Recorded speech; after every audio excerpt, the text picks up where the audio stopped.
Bienvenidos a todos. Ya lo ha dicho el pastor Mike, lo ha dicho Alberto, y de verdad, yo cuando mandé la invitación a los hermanos de SCC Huechuraba, hice mención a Francisco en términos de su trayectoria.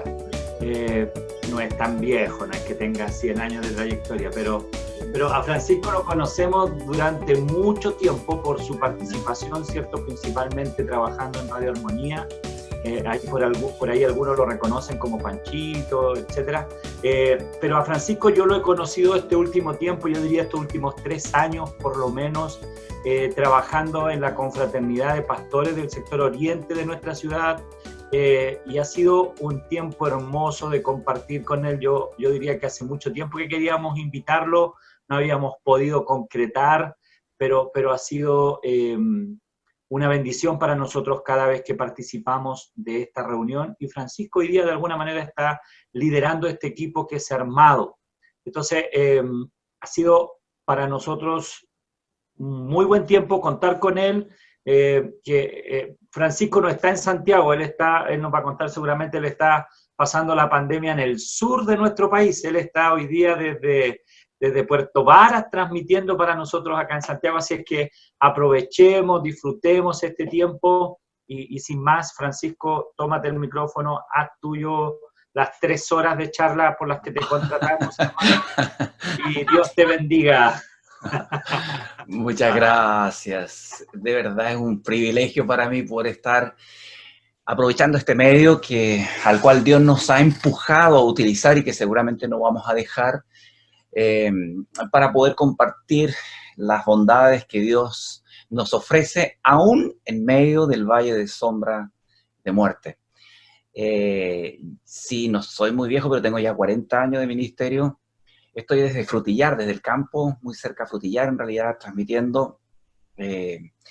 Y la verdad es que al pedirme el tema sobre socorro, estamos en matrimonios en pandemia, entonces me preguntaba qué compartir entre tantas cosas que se pueden compartir en un abanico en relación a este tema, un abanico que se abre. Así que espero que lo que he de compartir con ustedes pueda ser de ayuda práctica. Si hay algo que a mí me interesa siempre es que si yo escucho un tema o si yo doy un tema, siempre pueda haber suficiente información como para no solo entenderlo, sino también saber cómo llevarlo a la práctica. Yo no sé si han escuchado que se volvió a aprender o volvió a renacer la peste negra. Se está hablando de China también, de la peste porcina de nuevo. Entonces uno dice, vamos a salir de esta y vamos a entrar a otra. No lo sabemos. Indican estas pestes que ya los tiempos que el Señor ha señalado ya han llegado. Puede ser. Muchas veces cuando hay terremotos y hay conflictos, salen rápidamente estos temas de la venida de Cristo a colación. Pero hoy en día se han unido dos fuerzas que nos hacen pensar que algo así puede ser una realidad. No sabemos, obviamente, ni el día ni la hora, y no es tampoco lo que Dios quiere en lo que Dios quiere que usemos el tiempo. Simplemente es solo para para ser precavido o velar, como dice la Biblia, cuando por un lado surgen pestes de manera tan extraordinaria como la que estamos viviendo, pero también movimientos a nivel global y mundial con el fin de crear un gobierno único. Y eso obviamente desata las alarmas. Independiente a eso, porque las circunstancias en la vida de los cristianos y en la vida de los que han confiado en Dios a través de la Escritura, siempre han sido circunstancias que han pasado de la bonanza a los momentos difíciles, a los conflictos. Dios no ha quitado el hecho de que tengamos que pasar por valles, pero sea que estemos viviendo una vida llena de bendiciones y disfrutando de cada situación, o estemos enfrentando con dolor situaciones adversas, lo que manda finalmente es nuestra actuación frente a ellos. Alguien dijo, las circunstancias no determinan nada, sino lo que yo hago frente a ellas. Y Dios nos ha dado herramientas suficientemente claras y potentes para poder utilizarlas en medio de la pandemia que estamos viviendo. Voy a compartir el PowerPoint que preparé para ustedes. Espero que todos puedan verlo bien. Y me pregunto, y les pregunto entonces, ¿cómo poder enfrentar esta situación tan increíble? Porque no sé, en enero jamás habríamos pensado que íbamos a estar encerrados por tanto tiempo. Ya no es cuarentena, ya cincuentenas, qué sé yo. Es increíble todo lo que hemos vivido y todo lo que ello conlleva, no solamente el no poder ir a comprar al supermercado. Yo diría que una de las dramas más grandes que viven los padres son con los hijos pequeños, cómo ordenamos el tiempo, cómo nos arreglamos para poder hacer que el día a día no sea un desastre, sino que en verdad podamos cumplir de la mejor manera con la tarea de ser padres. Dios, yo creo que ha dado una oportunidad, y esta es una oportunidad que tenemos que aprovechar. Como siempre digo, o lo usamos como una escalera o lo usamos como un precipicio. Y Dios quiere que aprovechemos esta oportunidad porque no está fuera del control de Dios. Nosotros no estamos fuera del control de Dios. Por lo tanto, si estamos inmersos en una pandemia como esta, entonces Dios tiene un propósito para nosotros, sin duda. Podemos preguntarle al apóstol Pablo, ¿qué hacer frente a situaciones difíciles y complejas? Él podía darnos charlas de horas y horas acerca de cómo enfrentarla. Solo resumo parte de lo que él aconsejó a la iglesia. En medio de tantas dificultades que él vivió, estad siempre gozosos, oren sin cesar, ded gracias en todo, porque esta es la voluntad de Dios para con vosotros en Cristo Jesús. Primera de Tesalonicenses, capítulo 5, 16, 17 y 18. Pero no le vamos a preguntar al apóstol Pablo, le vamos a preguntar a Noé. Noé, por favor, ayúdanos a saber qué podemos hacer frente a una situación pandémica como la que estamos viviendo. No teníamos experiencia. Y ahora queremos saber cómo enfrentarla de manera que salgamos no solo airosos, sino también más robustos, más maduros. Ustedes saben que Noé fue un hombre que vivió en circunstancias muy especiales y vivió tal vez el desastre terráqueo más importante de la historia. Noé tuvo 600 años, tenía Noé cuando subió al arca para cumplir con la orden que Dios había establecido. Y él, junto a su familia, vivió una experiencia extrema, interesante, que quiero que saquemos algo de provecho de ella. Génesis capítulo 6 al capítulo 9 se relata el gran diluvio universal donde participa este hombre y su familia, quienes constituyen un puente entre una generación perversa que se revela a la voluntad de Dios y que incluso, como dice el Señor mismo, que Él definitivamente se arrepintió de haber creado al ser humano y de haber dicho, pues, basta, no más. Noé intermedia entre esa generación que se pierde a una generación con una oportunidad nueva. En el versículo número 5 de ese capítulo y en el versículo número 6 dice que Jehová vio que la maldad de los hombres era tanta sobre la tierra, que todo designio de los pensamientos y del corazón de ellos era de continuo solamente el mal. Interesante cómo hace la relación entre pensamiento y corazón. La verdad es que uno no piensa con el corazón.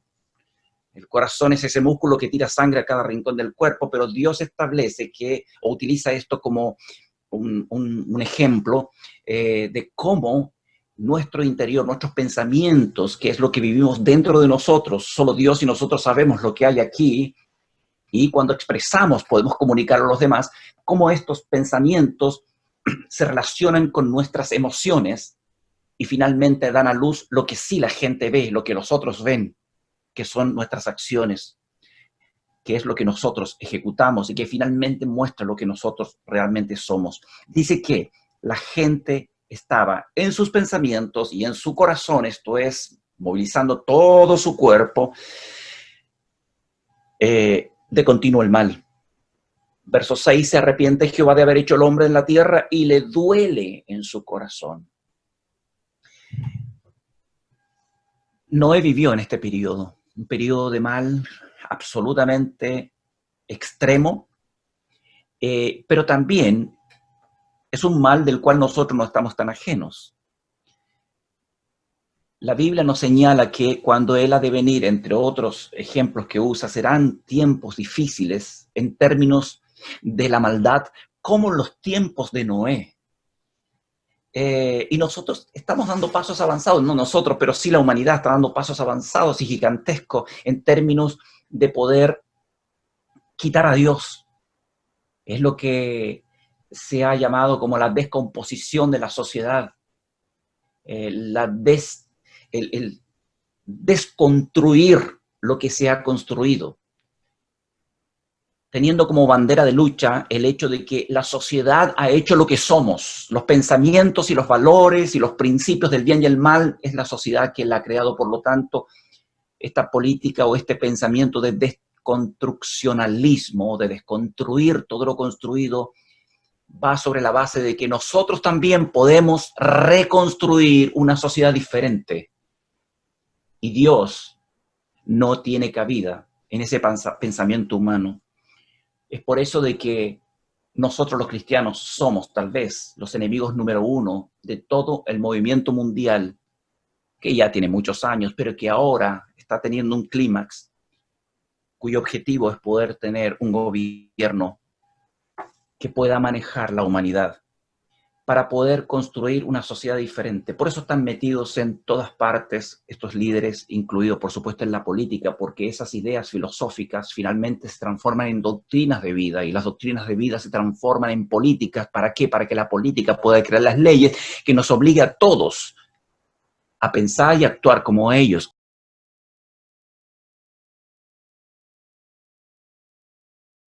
Estamos en caminos difíciles, fundamentalmente porque el ser humano ha ido decayendo y decayendo cada vez más e involucrándose en sus propios pensamientos y en sus propios deseos, al igual que los tiempos de Noé. ¿Cómo un cristiano puede sobrevivir en un ambiente lleno de pecado, lleno de conflictos y lleno de maldad, donde parece que nos van a obligar y nuestros niños se verán obligados a tener que enfrentar principios y valores que son totalmente opuestos a los que Dios establece en su palabra? Escogí estos dos versículos para responder a esa pregunta. Dijo Jesús: estas cosas os he hablado para que en mí tengan paz, tranquilos. En el mundo tendrán aflicción, pero tengan confianza. Yo he vencido al mundo. Hace tiempo que dejé de mirar las noticias, al menos de manera permanente y como algo natural. Básicamente porque hay demasiadas cosas que son negativas y el énfasis normalmente no está puesto en las cosas que edifican. Pero por ellas y por lo que vemos a nuestro alrededor, entendemos que definitivamente lo que Jesús dijo sigue siendo una realidad y cada vez aparentemente es peor. Él dijo: en el mundo han de tener aflicción. Nunca Dios dijo que los creyentes hemos de estar libres de la aflicción, del dolor, de la preocupación, de la enfermedad y de la muerte. Él puede sanar, Él puede resucitar, Él puede librarnos de los conflictos sin lugar a duda, y muchas veces lo ha hecho y lo va a seguir haciendo, pero eso no indica de que también dentro de su plan todavía Él permita que vivamos en momentos de aflicción. Alguien dijo: las cosas que hieren, instruyen. Y normalmente aprendemos y maduramos de mejor forma cuando tenemos presión en contra. Por eso cuando uno hace ejercicio, lo que hace es doblegarse a lo que uno no quiere hacer para hacer algo que nos va a hacer bien. Y eso implica esfuerzo, implica ir más allá de lo que creemos que podemos lograr. Y eso produce músculos y fuerza. No se preocupen, dice él, porque la victoria no depende de ustedes, de lo que ustedes pueden hacer, sino depende de lo que yo ya he hecho y de lo cual ustedes pueden colgarse. Yo les voy a ayudar en todo. Y luego nos recuerda todavía el Señor a través del apóstol Pablo, fiel es Dios, que no les voy a dejar ser tentados más allá de lo que puedan resistir. Así que lo que han de vivir en lo individual o en lo global, como es lo que estamos viviendo en esta pandemia, no es algo que no podemos soportar. Es algo que sí podemos soportar. Es algo que está dentro del plan de Dios. Por lo tanto, no tenemos que preguntarnos tal vez por qué, sino ¿para qué, Señor? ¿Cómo aprovecho esto? ¿De qué manera puedo utilizar tu vara y tu cayado en medio de este valle oscuro que apenas me permite ver para cumplir tu voluntad? Nuestra seguridad, entonces, en medio de las dificultades, del dolor, de la muerte de seres queridos, de tener que vivir bajo la inseguridad de que no tengo trabajo ahora o que nuestros ingresos bajaron, está en pasajes como esto. El que habita bajo el abrigo de Dios va a morar bajo la sombra de ese omnipotente. Todo lo puedo en Cristo que me fortalece. Dios es mi amparo y mi fortaleza, mi ayuda segura en momentos de angustias. Quédense quietos, el Señor presentará pelea, batalla por ustedes.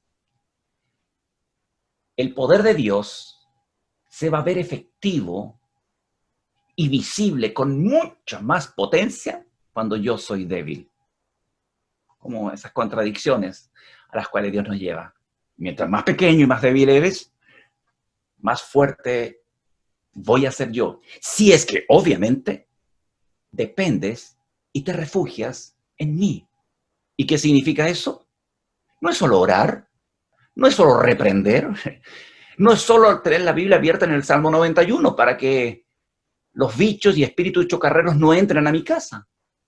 Tiene que ver con tomar los principios que Dios establece en la Biblia y hacerlos míos Ahí lo vamos y a ver. de mi familia, al punto de que cada decisión que yo tome en el día a día, yo pueda aplicar los principios que Dios establece. Y casi de manera natural vendrán las bendiciones de Él. Noé y su familia tuvieron que enfrentar una tarea titánica. Dice el versículo 9 del capítulo 6 de Génesis que Noé era un varón justo y perfecto en sus generaciones. Y yo digo, ¿cómo? No era perfecto al 100%, lo sabemos y entendemos. Y me pregunto, ¿cómo llegar a ser como él? Y el versículo sigue diciendo, con Dios caminó Noé. Ni siquiera, bueno, podría haber dicho, Noé caminó con Dios, como se nos relata de otros personajes bíblicos, pero con Dios caminó Noé. ¿Por qué caminó Dios con Noé y no con otros? Porque Noé era justo, porque era 100% perfecto, tipo Adán en el huerto antes de la caída. La única mujer, entre paréntesis, que tuvo un esposo perfecto, fue Eva, antes del pecado. Lo mismo que Adán tuvo como mujer perfecta a Eva antes de que pecaran. Fueron los únicos. Pero ¿por qué dice aquí que era justo? Porque era un hombre que reconocía sus limitaciones, creía en Dios y buscaba hacer la voluntad de Dios. Siempre. La disciplina de vida en la búsqueda de Él creo que constituye de una u otra manera una señal potente para Dios. Él nos conoce, pero Él quiere que nosotros mismos reconozcamos cuán fieles o cuán infieles somos y cómo podemos hacerlo. Jesús le dijo a sus discípulos en Mateo capítulo 14, versículo 15. Queridos, ¿ustedes me aman?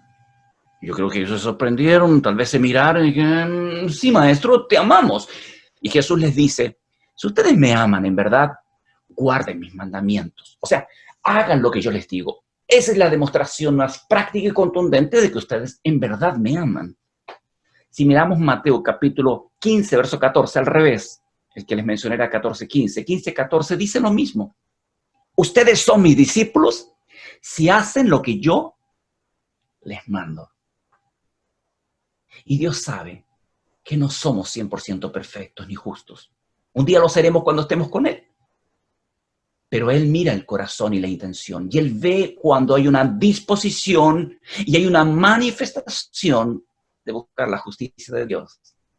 ¿Y cómo se muestra? Lo mismo que un hijo tiene que hacer con sus padres. Los padres dicen, hijo, vamos a confiar en ti siempre y cuando veamos que tú haces lo que yo te mando o lo que nosotros te mandamos. ¿Qué es eso? Ahí estaba Noé. Era el único. ¿Cómo puede ser el único entre tanta gente que existía en esa época en la tierra? Así dice la Biblia. Y le dio una tarea. Se saca la cuenta, porque no dice la Biblia que predicó por 120 años, pero del momento que recibe la orden hasta que sube al arca, pasa un periodo como ese, en donde él construye el barco. Y la Biblia dice en Hebreos capítulo 11, verso 7, que Noé, teniendo temor de Dios, esto es, creyendo en verdad lo que Dios estaba diciéndole, aunque no entendía nada de lo del diluvio, tal vez en la manera práctica, porque aparentemente hasta ese momento ni siquiera llovía, sino que había un rocío que mojaba la tierra por las mañanas, menos de un barco. Él creyó y con temor, dice Hebreos capítulo 11, verso 7, con temor preparó el arca en donde su familia se salvara. O sea, no estaba mirando a su familia, se sabía responsable de su familia y lo que quería era no solo su bien, él quería el bien de su familia, su esposa y sus hijos.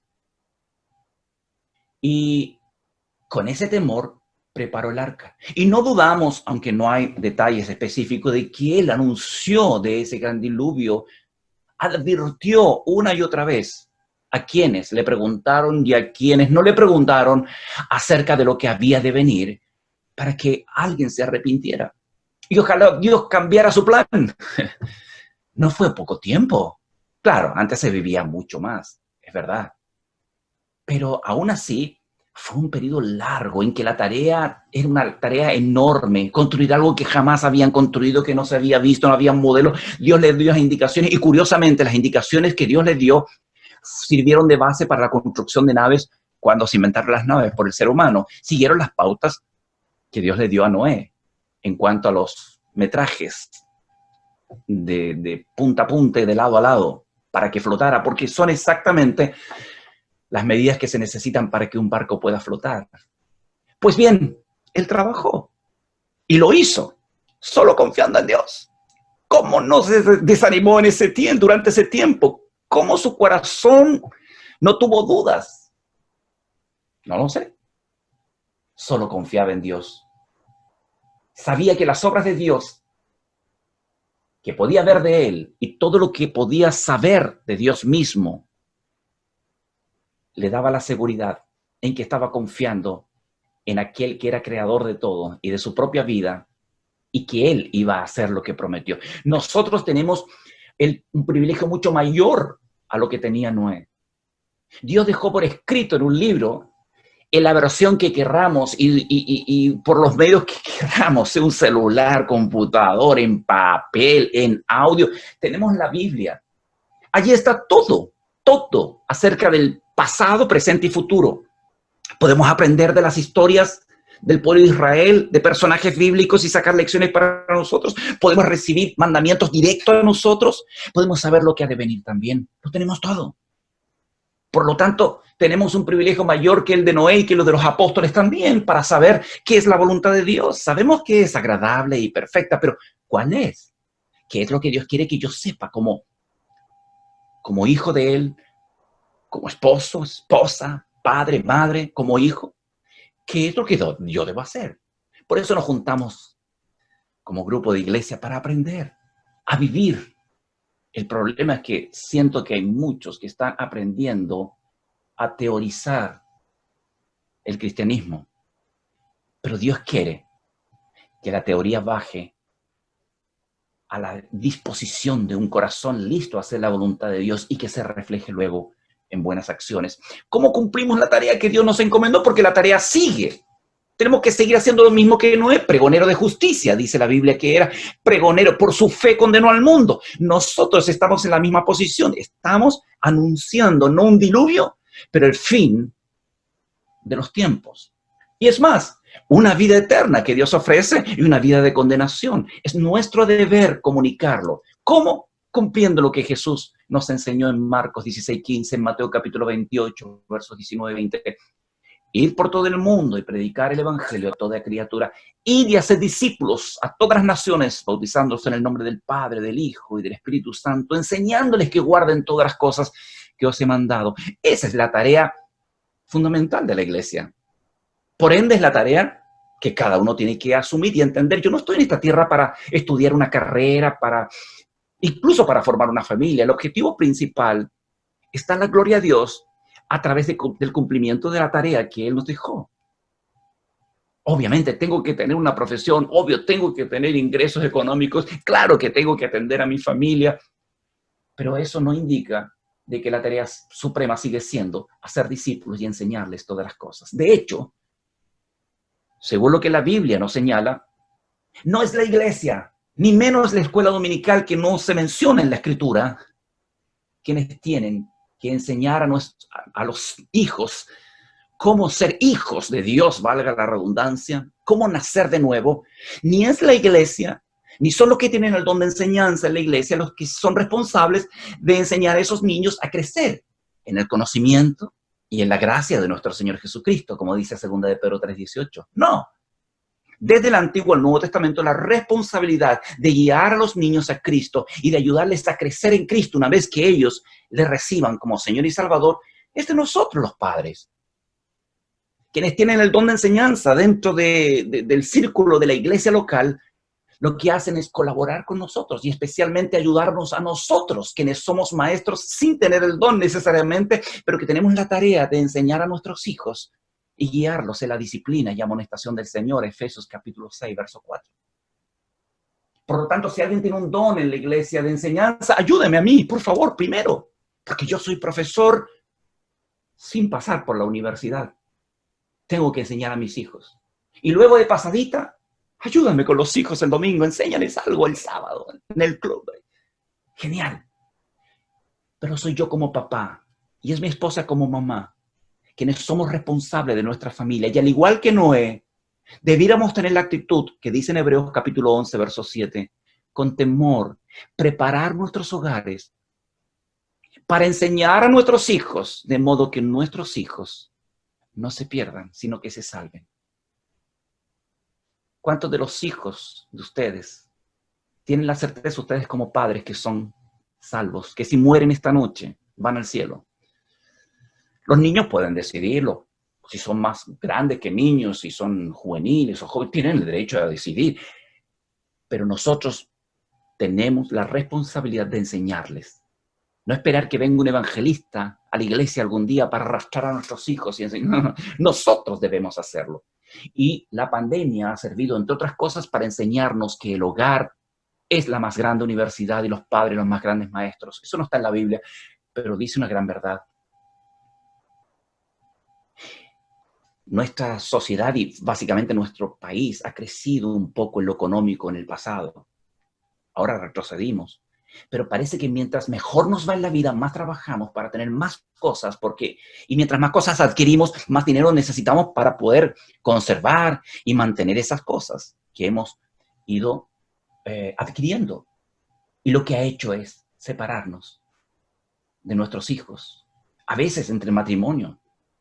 Y estamos tan involucrados haciendo miles de cosas que no tenemos tiempo para sentarnos y hablar, jugar, aprender juntos de la Biblia. Hoy en día es muy raro que una familia o un matrimonio, si no tienen hijos, dediquen tiempo de manera regular y disciplinada para abrir su Biblia y leerla, aprender de ella y evaluar sus vidas para ver cómo estamos y luego conversar con Dios. Es extraño. Eso es muy raro. Esas tarjetitas que llegaban años atrás desde Estados Unidos, digo porque venían con nieve, donde el papá estaba sentado en el living, la mamá al lado de él, con una cara tierna mirándolo, él abriendo su Biblia y los niños en la alfombra sentados escuchando a papá, cómo narraba historias de la Biblia para enseñarnos verdades. Ese hermoso cuadro ya no se ve. Y muchos hemos reemplazado o han reemplazado la enseñanza en el hogar para correr al templo, las actividades del templo. Y eso no es malo, salvo que no dejemos tiempo para enseñar a nuestros hijos en casa y dedicarnos solo a las actividades grupales, creyendo de que eso es lo que tenemos que hacer, o solo eso. Noé y su familia, su esposa, sus 3 hijos y sus 3 nueras, 8 personas adultas en total. A propósito, ¿cuántos niños se salvaron en el arca? Ninguno. Me pregunto, ¿es que no habían niños en esa época? Sí, sí habían. ¿Y qué pasó con ellos? Pues murieron condenados junto a sus padres.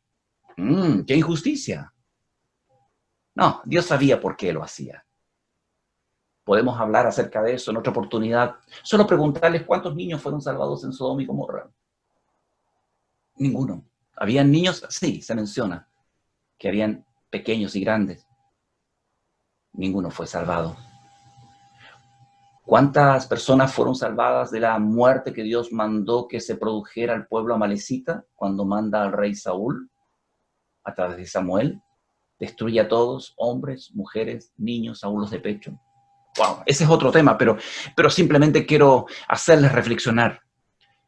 Los niños no son angelitos perfectos que se van al cielo solamente porque son niños o porque van a la iglesia con nosotros.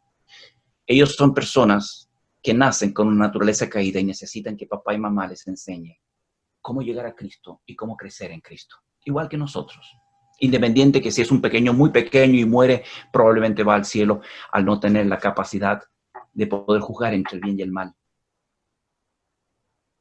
No hay en la Biblia nada que les asegure una vida eterna, si no es a través de Cristo.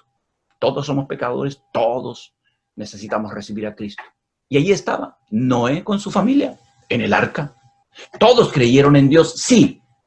El modelo fue Noé, claro.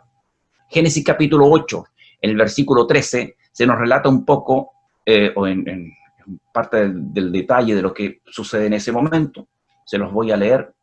Dice de la siguiente manera: y sucedió que en el año 601 de Noé, ahí está, esa es la edad que tenía Noé cuando sube al arca, en el mes primero, el día primero del mes, las aguas se secaron sobre la tierra y quitó Noé la cubierta del arca. En realidad, es el momento en que él llegó al final de su periodo en el arca junto a su familia. Disculpen, no era el momento en que subió. Subió a los 600 y se bajó a los 601. Por lo tanto, Noé y su familia no vivió una cuarentena, vivió un año entena, no sé cómo se dice, año entena, o sea, vivió un año y un poquito más de un año, arriba de un barco que solo tenía una ventana.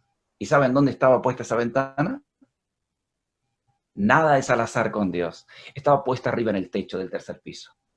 Cada vez que la abrían, mientras no llovía, obviamente, cuando dejó de llover, después de los 40 días y 40 noches, podían ver hacia el cielo y recordar que estaban bajo el amparo de Dios. Y hasta que las aguas bajaron, y cuando Dios dio la orden, pasó más de un año. Eso sí que fue un encierro. Y con animales de todo tipo. Eso sí que fue complicado. ¿Cómo los alimentaron? ¿Cuál fue el plan que había para poder mantenerse vivos dentro del concierto de olores que había allí? Dios tenía todo programado. No sé cómo lo hizo, pero lo hizo. Y allí, en ese ambiente, Noé y su familia tuvieron suficiente tiempo. Y me pregunto, ¿para qué? ¿Qué hicieron? No dice la Biblia qué hicieron durante ese tiempo. Pero a mí se me ocurren cosas que uno puede hacer en un ambiente restringido como ese. Sí podemos hacer cosas. Todavía tenemos pandemia, así que todavía tenemos oportunidades maravillosas. Se nos va a acabar, espero que pronto. Pero mientras estemos en casa, apretujados allí todos, ojalá estemos apretujados. La mayoría de los hogares no está apretujado porque cada hijo está en su pieza con su propia pantalla, los padres en otro lado. Pero bueno, mientras estemos en casa, bajo el mismo techo, aprovechemos la oportunidad. ¿Cómo aprovechar la oportunidad? Primero, porque tenemos información suficientemente clara para saber que estas pestes, al igual que las guerras, los hambres, los terremotos, que han sucedido a través de la humanidad, pero que se han ido dando de manera mucho más seguida a medida que pasa el tiempo, no están al azar, es parte de lo que Dios dijo que sucedería. Pero también dijo que todavía no es el fin. Así que todavía hay tiempo para reaccionar, porque seguro que esta pandemia, entre otras cosas, es un recordatorio que Dios nos da a nosotros. No al mundo, porque el mundo no sabe, no ha leído las Escrituras, no entiende tal vez todavía esto de que se cumplen las profecías de Dios. Pero nosotros sí. Por lo tanto, cuando sucede algo así, es como un recordatorio de decir, hay que velar. Es la oportunidad que Dios nos da todavía de estar en esta tierra. ¿Y para qué estar en la tierra? Cuando estar con Dios es muchísimo mejor. ¿Han hablado con sus niños o entre ustedes acerca de la muerte, acerca del cielo? ¡Qué maravilla! La muerte no es sino un umbral hacia la eternidad, donde ya no habrá más dolor ni sufrimiento. No sé cuán cierto es la película El cielo sí existe, pero la he visto más de una vez y me da aliento, me anima. Porque algo así tiene que ser. Y de verdad, después de que ya estamos llegando casi pronto a la jubilación y estamos por fin en la casita que hemos hecho para la jubilación, para empezar a disfrutarla y que Dios venga, es como, ups, qué lata. Pero no. Es maravilloso estar con Cristo. Se acabó. Se acabó el sufrimiento, el dolor, la angustia, los pagos, las protestas. Nos vamos al cielo. Pero todavía no. Y mientras Dios no nos lleve, hay oportunidad. Entonces, otra vez pregunto, ¿oportunidad de qué? ¿Para qué nos quedamos? Oportunidad para poder cumplir con lo que Dios ha establecido. Este tiempo de pandemia en casa, creo que ha sido la oportunidad más increíble que Dios nos ha obligado a tener para estar juntos, para meditar, para revisar nuestras vidas como creyentes, dónde estamos respecto a lo que Dios quiere que hagamos y vivamos. ¿Dónde está puesto el ojo? No es nuestro tesoro, dice la Biblia, porque donde está el tesoro está nuestro corazón. ¿Qué es lo que motiva nuestra vida? Hay padres que lo único que anhelan es que sus hijos puedan tener una profesión. Lo único que pueden llegarte, hijo mío, es la educación, la profesión. Pero si ese niño llega a tener una profesión magnífica, con muchas oportunidades de trabajo y un buen sueldo, es una seguridad de que pueda vivir bajo los principios de Dios y disfrutar la vida y ser de bendición a otros y cumplir la tarea de ser discípulos y enseñarles que guarden todas las cosas. Va a depender de lo que le hemos enseñado en casa. Una herencia, dejarle a nuestros hijos una herencia, es lo mejor que podemos hacer, asegurarles su futuro, sobre todo en esta generación muy cómoda de jóvenes que les cuesta esforzarse. Pero si no sabe administrar el dinero, no le hemos enseñado los principios financieros de Dios, no los hemos entrenado en su niñez y juventud, se van a gastar toda la plata en cosas que tal vez no necesitan. Revisen sus vidas. ¿Qué están haciendo? ¿Qué están haciendo con los recursos que Dios les dio? Hay un tema que le titulo yo, que doy a matrimonios, cuando los pesos pesan, administración financiera. ¿Qué estamos haciendo con las finanzas que Dios nos prestó? Porque esto no es nuestro, todo es de Dios. Y un día, como administradores, tendremos que rendir cuenta. ¿Qué estamos haciendo?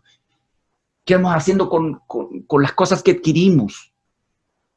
¿Cómo las estamos aprovechando para cumplir la voluntad de Dios?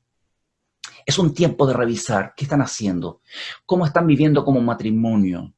Hoy día en la radio hablaba del tema del perdón, ayer acerca de la resolución de conflictos o los conflictos interpersonales.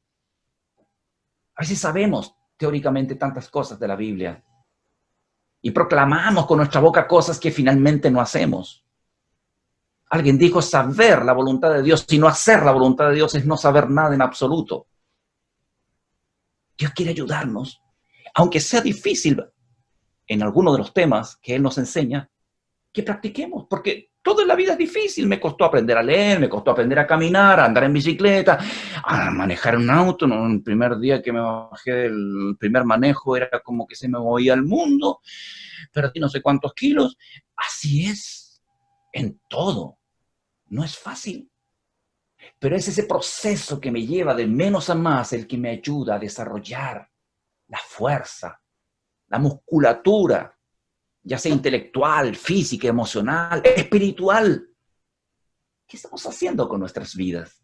Si Cristo viene hoy, ¿podremos llegar a Él con un reporte hermoso cuando lleguemos ante el trono o, digamos, el tribunal de Cristo, donde tenemos que presentarnos los creyentes? Y cuando Jesús diga, pasa adelante, cafecito o jugo. Y Él nos va a decir, cuéntame. Y yo diré, cuéntame, ¿qué, Señor? Todo lo que hiciste después de que te transformaste en hijo. Señor, tú lo sabes todo. ¿Por qué me preguntas? Me encanta que me cuente con sus palabras.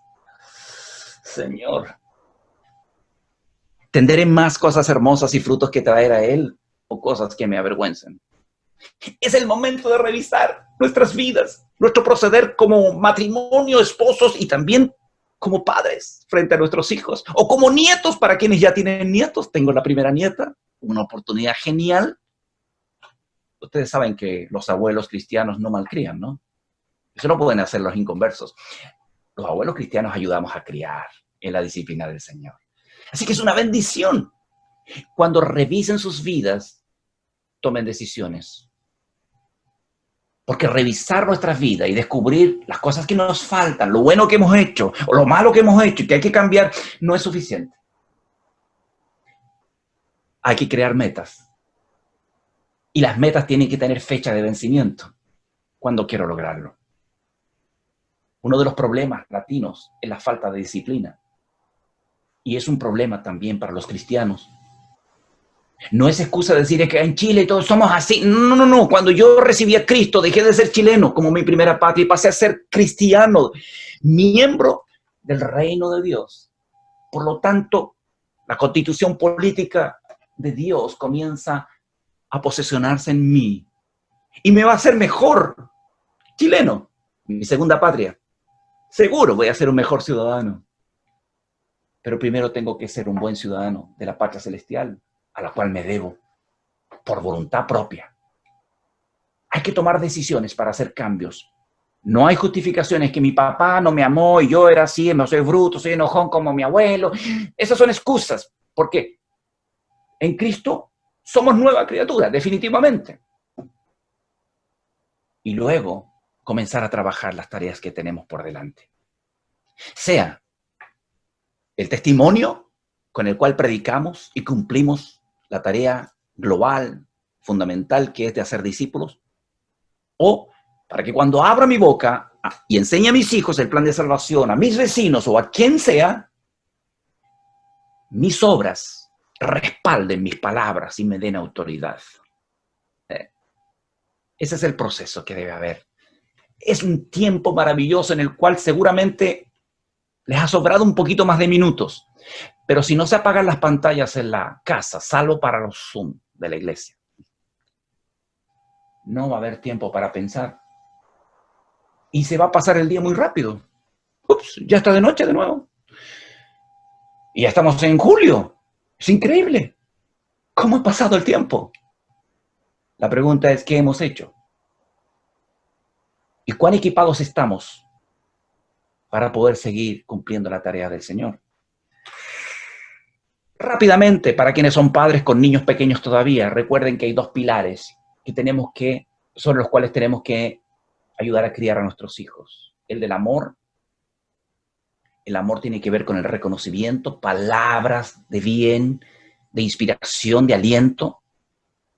Tiene que ver con abrazar, toque físico, darle besitos. Tiene que ver con palabras, con decirle te amo, eres increíble. ¡Woo!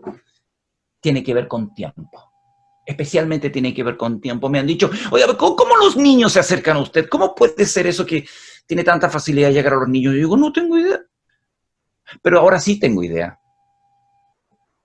Porque les dedico tiempo a ellos. Y porque me involucro en las conversaciones de ellos. O cuando me hablan, trato de pensar como ellos. Y disfrutar las cosas simples de las cuales hablan. Como padres tenemos esa responsabilidad de mostrarles amor, estando con ellos, pero además haciendo cosas por ellos. No comprándoles cosas, no necesitan comprarles cosas. Cuando voy a ver a mi nieta, yo no le llevo nunca nada. Nada, ni una caluga. No quiero que ella me espere por las cosas que les puedo llevar. Solamente quiero que ella disfrute el que estamos juntos. Y lo hacemos. Lo hacemos. Algo parecido hice con mis hijas. Y mi hija con su nieto, con mi nieta, va al supermercado las veces cuando podía ir y nunca les compró algo para comer o un juguete. Y yo le dije, ¿por qué? Me gusta la idea, pero ¿por qué? Para que ella no relacione supermercado o mall con comprar cosas. Yo se las compro después. Interesante. Reglas. El amor sin reglas. El amor necesita reglas. ¿Por qué las reglas? Porque estamos sujetos todavía a una naturaleza caída que nos lleva a hacer lo malo. Las reglas están en todas partes. Algunos dicen, yo no soy canuto porque estoy lleno de reglas, que no hagas esto. Todo está con reglas. Ustedes salen a la calle y están las reglas del tránsito. Ustedes inscriben a sus chicos al colegio y está el reglamento interno. Ustedes van a trabajar a la empresa, a la industria, y hay un reglamento interno también, y hay reglas que cumplir. Ustedes tienen luz en su casa y tienen que pagar, y si no les van a cortar la luz. Todo está normado por causa de nuestra naturaleza pecaminosa. Dios ha puesto reglas que más nos conoce para nuestro bien. Y quiere que en nuestro hogar existan reglas, límite. Si no hay límites en la casa, entonces no hay verdadero amor. No tenemos, en verdad, preocupación por el bien de nuestros hijos. No solo eso, sino que es tiempo de aprovechar cada segundo, de cada minuto, de cada hora, de cada día, de cada semana, de cada mes y de cada año. Es la oportunidad para evaluar qué estamos haciendo con nuestro tiempo. Lamento cuando algunos niños se levantan a las 12 del día. Es que estamos como en pandemia. Algunos están estudiando, claro, es verdad. Y eso les obliga a estar antes. Pero es tan importante una vida de disciplina en el uso del tiempo. ¿A qué horas me levanto? ¿A qué hora me acuesto? ¿Y qué hago entre que me levanto y me acuesto? ¿Qué cosas? Los padres se vuelven locos y en este momento de pandemia están muchos patas arriba. Espero que ya muchos hayan aprendido también qué hacer.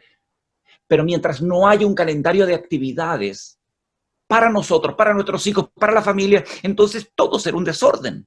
Y cada uno intentará que el otro haga cosas, pero así como a medida que va saliendo en el camino se arregla la carga y esos principios tan nuestros y tan poco cristianos. No voy a aprovechar bien el tiempo mientras yo no programe lo que voy a hacer cada día. Hoy deberíamos ya tener listo el calendario de mañana para nosotros y nuestros hijos. Hay cosas que se hacen regularmente todos los días y hay cosas que van variando. Eso debería ser así siempre, aún el sábado y domingo. Y cuando volvamos a una normalidad, si es que volvemos a la normalidad o a una nueva normalidad, como querramos decirlo, habrán días feriados, habrán sábados y domingos. También deben ser programados. Podemos programar el descanso y los tiempos libres. Dentro de mi programa hay tiempo libre. Es distinto tratar de hacer tareas en un no programa. Todo es libre y ahí vemos lo que hacemos. Eso no tiene que ver con un Dios de orden al cual servimos. Por lo tanto, el ordenamiento de nuestros tiempos y de ver cómo cumplimos nuestras tareas, cómo llevamos adelante la tarea de Cristo es súper importante. Ya, termino. He hablado mucho. Este es un tema que es una foto que saqué de un tema para el matrimonio. Se llama El diseño de Dios para el matrimonio. Y quiero destacar esto simplemente porque veo que es necesario. Primera de Corintios capítulo 11, verso 3. No lo dice en este mismo orden, pero en este caso sirve que el orden de los factores no altere el producto. Dice allí, hablando Pablo a la iglesia en Corinto, una iglesia que tenía muchos conflictos, le dice, ustedes deben de saber que Dios Padre es cabeza de Dios Hijo, de Jesús. Que Jesús es cabeza de todo varón y que el varón es cabeza de la mujer. Hablando del matrimonio. Y eso es decidor, no solo con este pasaje, sino se une a Efesios capítulo 5, Primera de Pedro capítulo 3, el libro de Génesis al inicio, en la creación del hombre y la mujer. O sea, en la forma como Dios diseña el sistema y cómo ha de funcionar el matrimonio y la familia. Puse arriba a Dios Padre y Dios Hijo porque están al mismo nivel, son un Dios. Pero ¿por qué puse línea de responsabilidad? Porque aquí no se habla de quién es más que el otro, sino qué hace. Dios Padre y Dios Hijo son lo mismo, son Dios. Pero Jesús en la tierra dijo, no vine a hacer mi voluntad, sino vine a hacer la voluntad de mi Padre que está en los cielos. Y entonces uno dice, bueno, ¿Dios Padre es más que Jesús, Dios Hijo? No, es que cada uno está cumpliendo una tarea, una responsabilidad que ellos mismos, como Dios, digamos, se han entregado. Dios tal vez teniendo un control global de toda la humanidad. Jesús llevando adelante el proyecto y el programa de redención del ser humano y de colaboración con los hijos de Dios, con nosotros, para ayudarnos a vivir la vida a la cual Él nos ha invitado y nos ha llevado. Pero luego sigue diciendo, Jesús, Dios Hijo, es cabeza de todo varón. Y puse al varón y a la varona, al esposo y a la esposa, abajo, en la misma línea porque vale lo mismo para Dios. Así como Dios Padre y dos hijos tienen el mismo valor, es Dios. Nosotros somos criaturas de Dios que tenemos el mismo valor delante de Dios. Pero estamos bajo Dios porque no somos Dios, somos creados por Dios. Y dice, Jesús es la cabeza de todo hombre. Y luego dice, y el hombre, el esposo, es cabeza de la esposa. Sé que se ha interpretado muchas veces que el decir que es cabeza significa que es el que manda, pero yo no lo veo así. El hombre no manda a la esposa. Porque el hombre tiene a alguien que lo manda, que se llama Jesucristo, que es cabeza de la iglesia y es cabeza del varón. Jesús es el líder y responsable de nosotros los varones. Y al momento de casarnos, nos hace a nosotros responsables de nuestras esposas. Y cuando nacen los hijos, nos hace responsables de los hijos. Por lo tanto, sobre nuestros hombros, los varones tenemos un peso grande, que es no solo de nuestra vida delante de Dios, sino de la vida de nuestra esposa y de la vida de nuestros hijos. Dios nos pedirá cuenta a nosotros, los hombres, por nuestras esposas y nuestros hijos. Fue lo que pasó en el jardín cuando Adán y Eva pecaron. Fue Eva la que miró el fruto y dijo, eso se ve muy agradable. Y cuando fue a la sección de frutas ahí en el supermercado y estaba ese promotor flaco que la engaña y ella cae en pecado, luego invita a Adán y Adán cae también. Pero Dios llama a Adán sabiendo lo que había pasado. Podía haber llamado a Eva, ven a ver, ahorrémonos el trámite, ven Eva, ¿qué pasó? Llama a Adán, ven Adán, ¿qué pasó?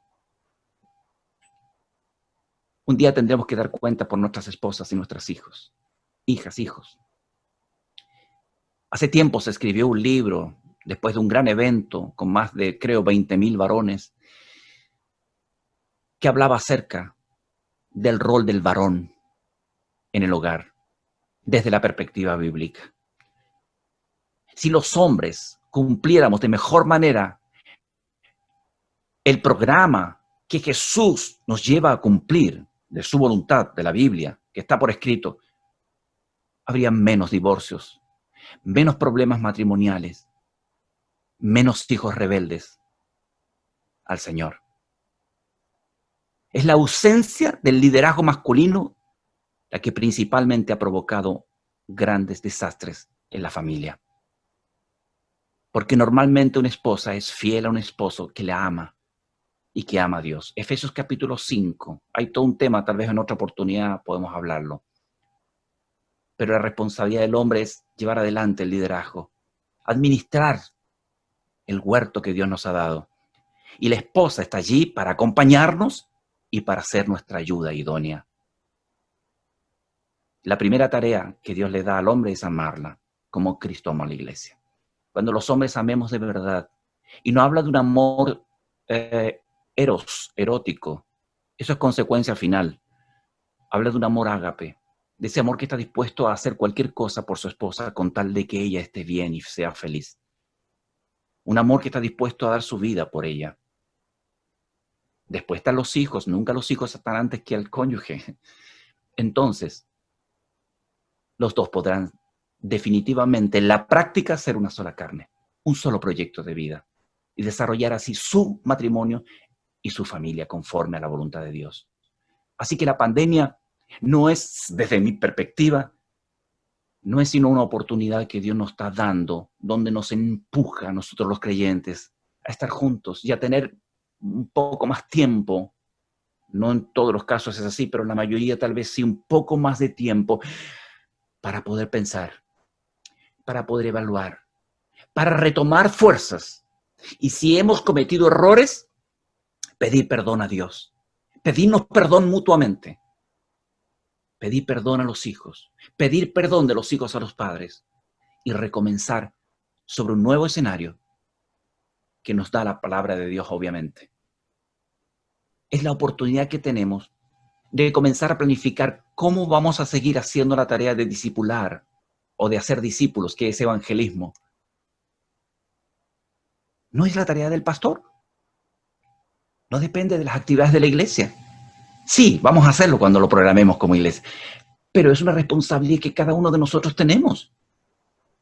Nuestras casas deben ser puntos de evangelización permanente. Dios, ¿cómo podemos hacerlo?